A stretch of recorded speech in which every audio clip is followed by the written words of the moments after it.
আসসালামু আলাইকুম। আজকে রিভিউ করব জেভলেস জিটিএস 3।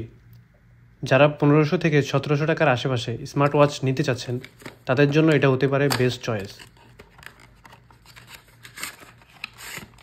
শুরুতেই একটা ফেক আনবক্সিং দিয়ে শুরু করলাম।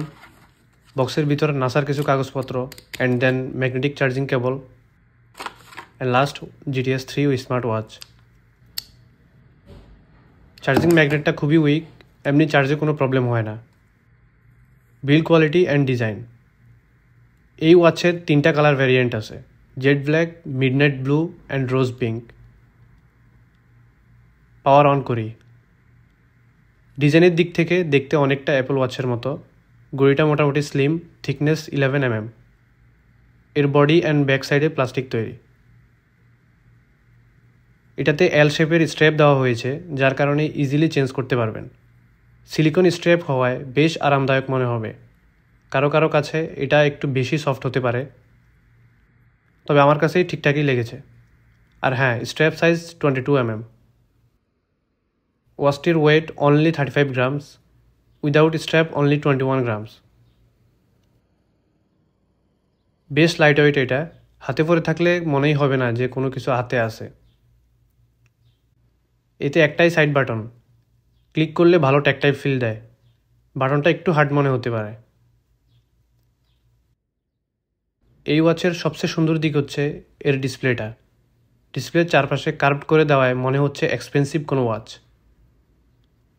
ডিসপ্লেতে ব্যবহার করা হয়েছে 2.03 ইঞ্চের আইপিএস ডিসপ্লে, যার রেজুলেশন 240x296 পিক্সেল। ডিসপ্লেটা যদিও অ্যামোলেড না, তারপরেও এটার কালার শার্পনেস ছিল দুর্দান্ত, দেখতে অসাধারণ লাগবে। এই বাজেটে ব্র্যান্ডের ঘড়ি থেকে এর চেয়ে ভালো ডিসপ্লে পাওয়া যায় না।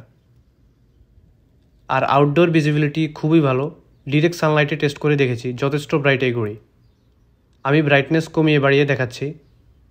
ট্রাই করবেন লাইট ওয়াচ ফেস দেওয়ার জন্য, কারণ ডার্কগুলো এমনি একটু কম ব্রাইট হয়। তবে সেই ক্ষেত্রে ব্যাটারির দিকটা একটু মনে রাখতে হবে। ব্রাইট ওয়াচ ফেসগুলো ব্যাটারি কনজিউম একটু বেশি করবে। এটাতে ডিসপ্লে ভেজেল অনেকটাই সিমেট্রিক্যাল রাখার চেষ্টা করেছে, যার কারণে ডিসপ্লেটা দেখতে বেশ সুন্দর লাগে। আর এটাই হয়তো এই ওয়াচের main sell point. Touch response ভালো ছিল, স্মুথ ট্রানজিশন, অ্যানিমেশন সব মিলিয়ে এক্সপিরিয়েন্স খুবই ভালো।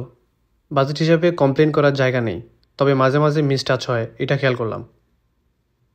তাছাড়া অন্যান্য স্মার্ট ওয়াচের মতো হ্যাং করা, ল্যাগ করা এরকম ভাব ছিল না। মোস্ট ইম্পর্টেন্ট ফিচারটা হলো কলিং সাপোর্ট। কল আসলে রিং হয়, রিং সাউন্ড ছিল যথেষ্ট লাউড। ইমপ্রেসিভ কল কোয়ালিটি, খুবই লাউড অ্যান্ড ক্লিয়ার। কথা বলার সময় হাত একটু কাছে নিয়ে কথা বললেই হবে, দুপাশের কথা খুব ভালোভাবেই বোঝা যায়।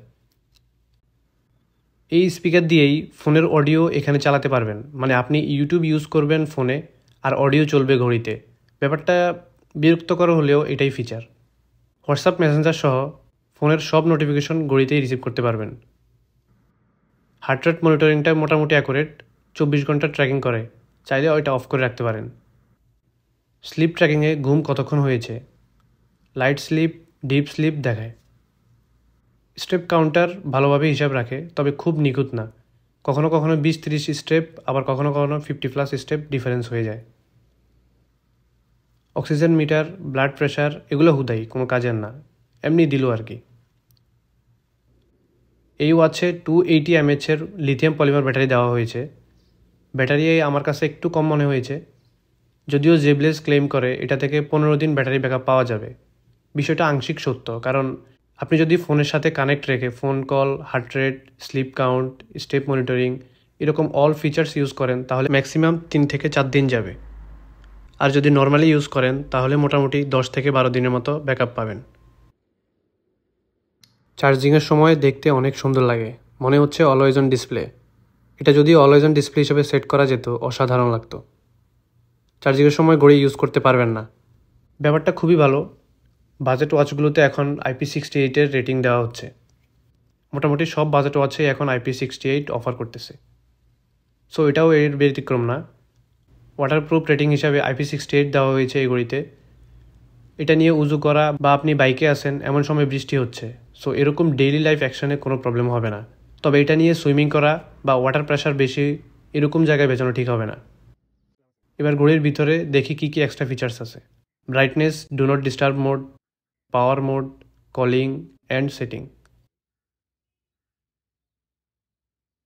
সেটিংয়ে brightness, sleep mode, watch face, menu view, wrist wake, যেটা অন করলে হাত উপরে উঠালে অটোমেটিক ডিসপ্লে অন হবে, তবে এটা একটু স্লো। ভাইব্রেট অ্যান্ড রিংয়ে দেখেন, এখানে ফোনের মতো করে সাইলেন্ট করতে পারবেন, আবার ভাইব্রেট মোডেও রাখতে পারবেন। ভাইব্রেশনের ইন্টেন্সিটি কমানো বাড়ানো যাবে। DND, low power mode, phone, system, এখানে restart, power off and reset করার অপশন আছে। অ্যান্ড লাস্ট, অ্যাবাউটে ওয়াচের ভার্সন, ম্যাক অ্যাড্রেস, আর এখানে অ্যাপ ডাউনলোডের কিউআর কোড। নিচের থেকে সোয়াইপ করলে নোটিফিকেশন সেন্টার আসবে, তবে এটাতে বাংলা সাপোর্ট নাই, থাকলে সেরা হতো। রাইট সাইডে sleep monitoring, sleep time, light sleep, deep sleep, এগুলোর একটা গ্রাফ শো করে। কাজ যেমনই হোক, দেখতে ভালো লাগে। এখানে আপনি আপনার মতো করে শর্টকাট করে নিতে পারবেন। ঘড়িতে অ্যালার্ম দিতে পারবেন।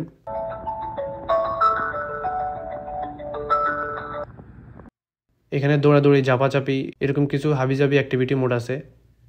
এই ঘড়ির জন্য এগুলো আজারের জিনিস না দিয়ে ইউআইটা আর একটু ক্লিন অ্যান্ড স্মুথ করলেই হতো। এখানে ফিমেল সাইকেল ট্র্যাকিং। এখানে আরও কিছু ফিচার্স আছে, যার মধ্যে এই যে কাজের জিনিস, এখন গেম খেলে জীবন শেষ করে ফেলব। তারপর আছে calculator, stop watch, camera shutter button. Solo ট্রাভেলারদের জন্য এটা একটা বেস্ট ফিচার। স্ট্রেস মনিটরিং, দেখি টেস্ট করে। আচ্ছা, ঘড়ি পড়তে বলতেছে, কিছুক্ষণ সময় নিল, 65 মিডিয়াম দেখাচ্ছে, জানি না কীভাবে কী রেজাল্ট দিল। এবার অক্সিজেন টেস্ট করে ফেলি, বাহ, খুব টেস্ট চলতেছে। এবার আসি অ্যাপ কানেকশনে। দ্য ফিট অ্যাপস দিয়ে কানেক্ট করতে পারবেন। আসলে এই ঘড়িগুলো মোটামুটি সব অ্যাপসেই কানেক্ট হয়। ফার্স্ট ওয়াচ ফেসটা চেঞ্জ হয়েছে, কিন্তু এরপরেরটা কেন জানি হয় নাই।